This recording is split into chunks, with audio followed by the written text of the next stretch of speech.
A move to bring back the founder of Wounded Warrior Project is gaining traction from a petition drive to a new Facebook group calling for the nation's largest veterans charity to, quote, restore trust. While that message might be resonating with donors and critics, the charity's board of directors has so far been silent on whether they're even interested in a conversation with John Melia. News 4 Jax investigator Lindsay Gardner joining us after speaking with John Melia and his family today. Lindsay? Well, Joy, Melia told me himself that if anyone had asked him last Thursday morning if he was interested in leading the Wounded Warrior Project again, he would have easily said no.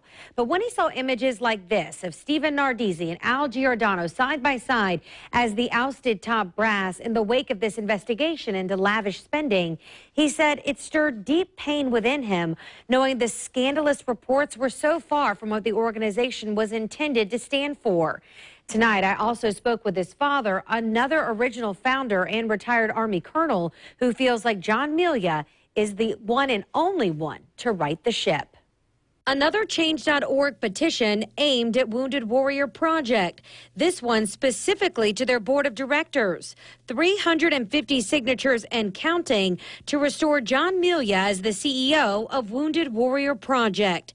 And this, a new Facebook page called Restore Trust, 500 members strong, also in support of Melia returning to the helm of the charity he created for post-9/11 veterans.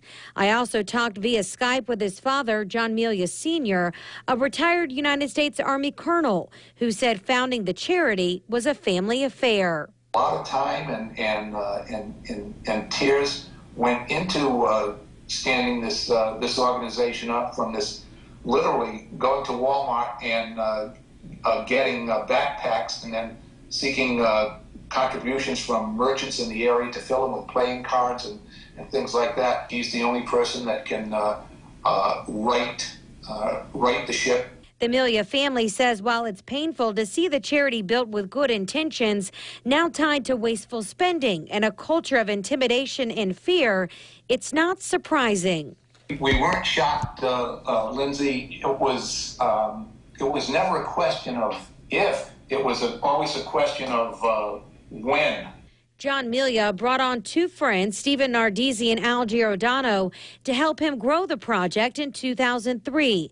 By 2009, Nardizzi had taken over. His trust was betrayed. I mean, Stephen Nardizzi is eating Thanksgiving dinner at John's house. They exchanged Christmas presents. And I think that really... I think that deeply affected him, that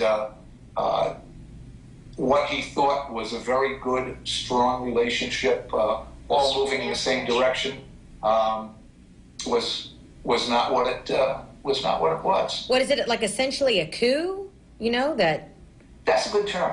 I would not disagree.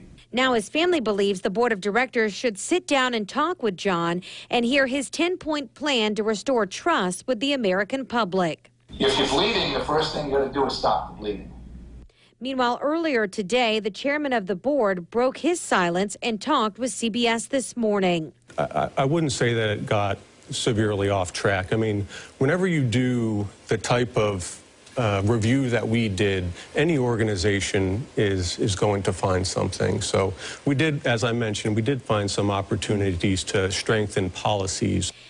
He defended the charity's counting of direct mailers to donors as a program expense. Raising awareness is a very important part of our mission, and it has always been an important part of our mission. And I think it's what connects the American people with our servicemen and women. That interview didn't sit well with now outspoken ex-donor Fred Kane, who also believes John Melia needs to come back and lead the charity he started. I thought it was coached, but it shows to me, it showed no emotion, and I think this is such a hot-button issue.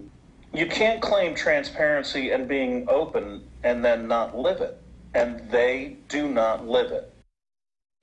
Sources believe the new CEO of the Wounded Warrior Project will be someone with seasoned military experience. So far, the board has no comment on their search for the next leader.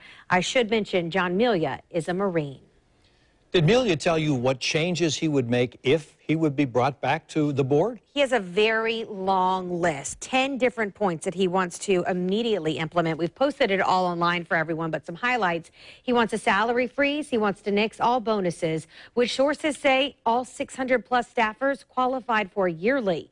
He also wanted to nix all existing non-disclosure agreements that employees were forced to sign on their way out, plus create an officer for integrity and compliance that would report immediately to the board of directors.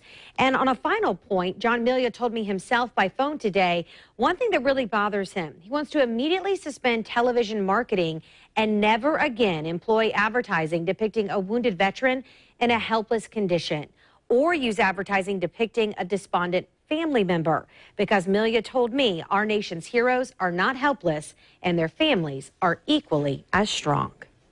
Lindsay, you and the Channel 4 investigators have stayed on top of this. We know you'll continue to do so and give us updates as we go along with this. Thanks. Absolutely. It's not over. Thanks.